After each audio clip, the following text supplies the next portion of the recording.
Hi, I'm Moby, and today we're going to be talking about what to do when your business, your company, stops growing. I was talking to Sujan about that before, and he actually has an example in which that happened, and we're going to be talking about how he got over that. So, Sujan, my business has stopped growing. What do I do? Yeah, so look, at the end of the day, it's a tough situation to be in, and it's usually not just one thing. Yeah. It's usually you're either doing a lot of things that aren't working, you haven't done anything, and maybe you just it's just kind of floating along. Mm-hmm. It's kind of a dead or flat business because maybe it's probably due to a lack of effort or the lack of effort in the right things. Mm-hmm. So it's kind of give you an example. We bought this company a few years ago called Linktexting.com. It's in the mobile space.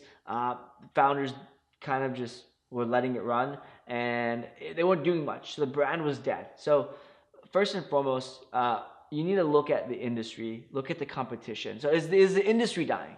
Or is it flatlining? And is it why that it's not growing? Like we have a business in the Twitter space. Mm-hmm. It's a Twitter automation tool. Yeah, it's not thriving as much as it was 2-3 years ago because Twitter, not as many people are looking at Twitter. So then you have to think about that. That's another question because the industry is flat. There's another problem, but we'll get back to that a little later. Look at the competition, right? Yeah. What are the competition doing to grow their businesses? What have they done? Is it that you're not making any traction or headway to compete with your competitors' marketing strategies? So you might be doing all these things, but your competitors are just way above you. Yeah. And you're just never going to catch up. So understanding the environment in which you're operating in. At the end of the day, that's the first and foremost thing you need to do. Cool. So let's say, in link texting case, the industry is flat. Our competitors are these bigger companies that have the biggest thing is they've just been out there for so much longer. We are just like this little tiny ant competing with elephants. Okay. Ants don't give a crap. I mean, elephants don't give a crap about ants, but they should. That's another story. That's a different That's thing. like a children's book or something. Possibly. Yeah, the ant and the elephant. Anyways, okay, we can talk about that later. But so the big thing is to try to figure out how you can stand out. Okay. So if that is your case and you compete with these big guys, you're not making traction, you need to think about the niche opportunities that you can go after that are too small for the big guys, right? What's a huge thing for an ant, right? So I'll give you an example.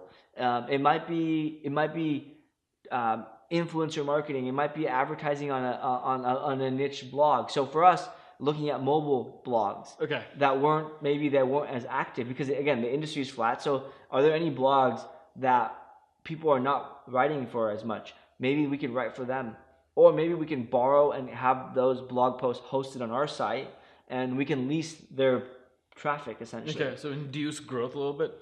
Yeah, so essentially, let's say a blog in the mobile space, again, if a company is not really focusing on that, we'd go and ask that to host their blog post on our site. Okay. And they would 301 redirect it. Maybe we pay for it. We keep the author's name on there. That's an easy way to get traffic. So another thing we did was, or another thing we kind of started doing was that the industry, again, we were focusing on mobile app developers and not as many people. There's still a lot of people making mobile apps, but not as people have as much budget. They're not really real businesses as the industry has kind of proven. So we switched the gears to focus on a different audience. So we were not making traction with this audience because there's a lot less of them who can afford to pay for it. So we switched the audience. We went internally. We looked at our business and our customer persona, and we're okay. Can we adjust the customer persona to really figure out a new audience to go after? So it began with starting the industry and where you are and why you are at that position in the industry. Yeah. And then going on to understanding all the market segments in that industry. Yeah, and who we target, the customer persona, and then essentially adjusting. So our value prop. So we ended up going from mobile app developers and mobile app creators to product managers, product marketers of companies, larger companies typically, who have a mobile app. How'd you get in front of them?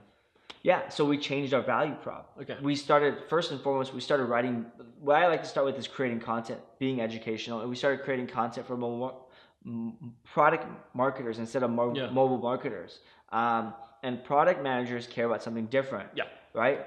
They're thinking about their life and their day-to-day is very different. So we started creating content that'd be helpful, product management books, how to manage mobile apps and how that integrates into their business, and or how they can increase retention. So mobile product managers care more about retention, and they care about more retention and conversion and how mobile fits into the user journey than founders do. Okay. And so we created content around this stuff. We reached out to our customers and we kind of, again, like talked to our customers, the ones who are product managers, and figured out what they are interested in. Yeah. Why they use us in the first place. So our value prop, our positioning changed. Now, we eventually made changes slightly to the website and the onboarding flow, and we prioritized different features and functionality, but it was all from kind of understanding and reframing the customer, which allowed us to reframe the value prop that goes on top of the customers, which allowed us to redo some of the product and flow to match the customer. Yeah. So again, just going from the industry to the market to what that customer really wants, and then changing some of your marketing strategy to get in front of them and positioning it differently. Yeah, absolutely. And that kind of goes down to like, what are we doing to market our business, right? So we were doing SEO, we were doing a little bit of PPC, we're investing in ongoing content marketing. Well, turns out the SEO space, the keywords we were targeting on the SEO front just won't ever move the needle, right? Yeah. We were going after keywords that the intent for that keyword was just not. You reassessed what you were doing in the market space. The customer persona wasn't looking for that keyword. So we were just going after the wrong things. Okay. Mobile marketing tools, mobile marketing apps, things like that, and mobile marketing in general, even though that's kind of a solution that this thing does, is not reaching the right audience. Okay. It was reaching the wrong audience. So what we realized is, of the channels that we were focusing on, half of them were the wrong ones. So our SEO. Well, we were doing 4 things, right? SEO, PPC, content marketing, and we were doing some kind of guest posts and kind of getting out there with other co-marketing opportunities with other companies. So SEO and PPC were wrong because we were going after the wrong keywords. Yeah. So what we realized is there's not really the right keywords. There's not much volume for the right keywords that product managers, our new customer persona, would go after. So we just killed SEO. Okay. Now we still rank, we still get traffic, and our content gets traffic, but our direct SEO efforts weren't the thing that was moving the needle. Number 2, PPC, going after the wrong keywords. So half our efforts were going after the wrong audience.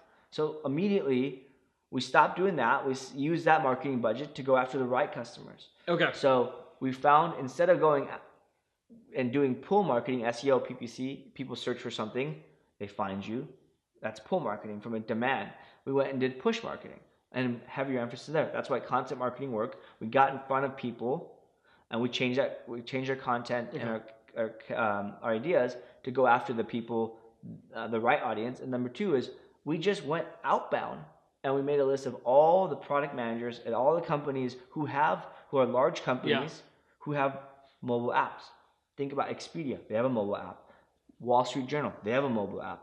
Reddit, they have a mobile app. Figuring out what everybody who has works. a mobile app. Okay. So we went and canvassed the industry, and we went, who out there, who are the largest tech companies or companies, and it doesn't have to be tech, and we learned about it because we're like, who can benefit from the product? Anyone who has any tech company, online community, or any community like Reddit, publication like Wall Street Journal, Entrepreneur Inc., whatever, right? That helps them get more users, increases their retention, and whatnot. So we found out now under the customer persona the individual industries that it would fit for. Yeah. And so we went and made a list of all these companies, and now they have to have a mobile app. So that led us with maybe a few hundred people.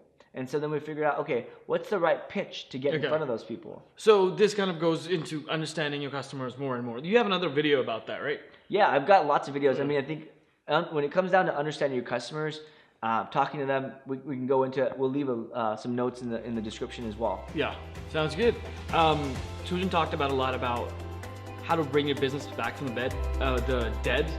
It all starts it all starts with understanding the factors, external and internal, that are affecting your business. Sujan has a lot of great content around that. Thank you for watching this video. Please subscribe, comment, and tell us what you think of my new haircut. Thank you.